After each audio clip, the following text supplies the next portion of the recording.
So today I'm going to show you how we hang a pre-hung oak door. Get the door stops off, it comes stitched on.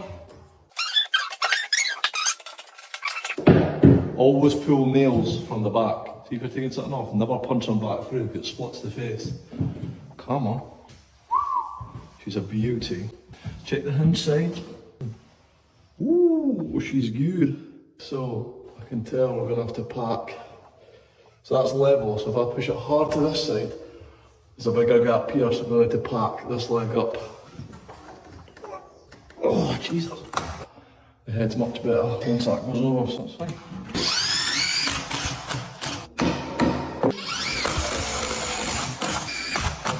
Right, oh, check it. Check it, check it. The jungle is massive. Checking the clearance, which actually looks good. Oh, it looks really good. So we can fully screw that up now. 5 screws each side.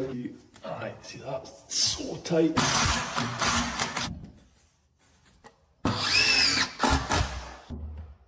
better.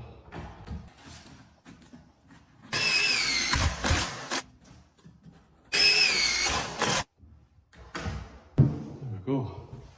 Clearances are good. Job done.